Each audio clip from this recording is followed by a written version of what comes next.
In today's tutorial, we are going to learn how to model a wave spring using a macro in SolidWorks and automating the entire modeling process.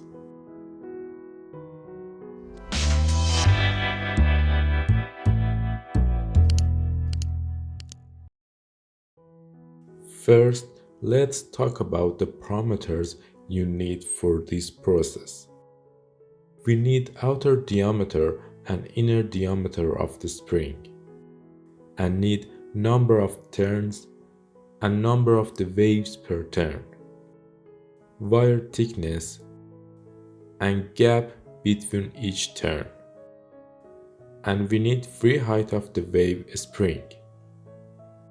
These parameters serve as input for the macro, or if you are reverse engineering a wave spring, you can easily measure these values from the part and use them to model it.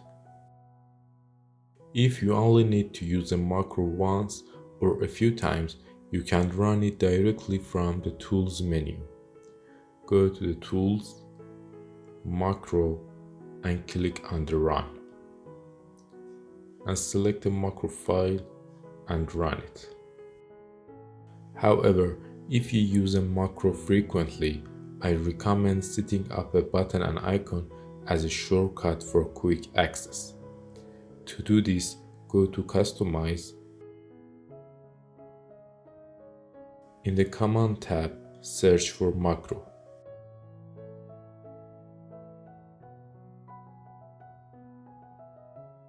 And drag the new macro button to your desired location in toolbar.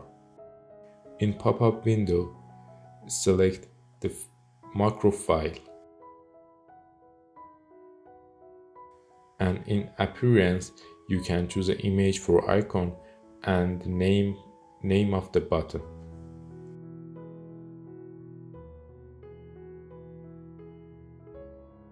Now, whenever you need to run the macro, you can simply click the button for quick access.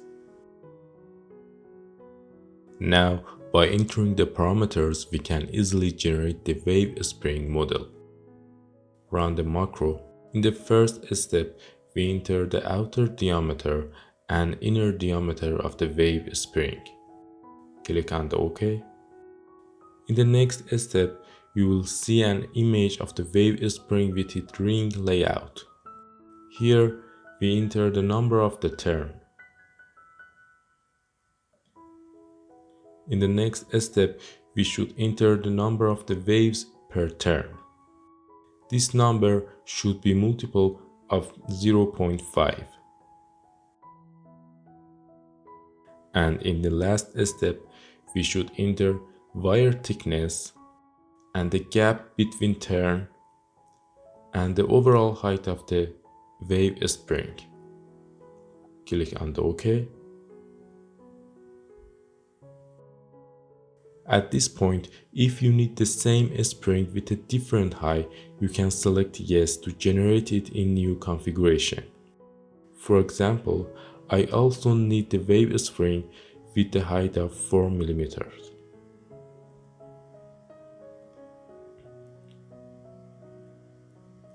And I don't want any more spring.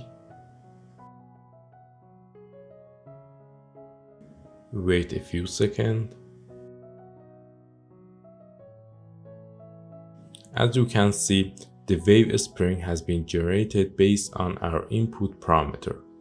In Configuration tab, we have two config, one of them with 4 mm height and one of them with 7 mm height. I hope you found this video helpful. Don't forget to like the video and subscribe to the channel. If you have any question, feel free to leave a comment.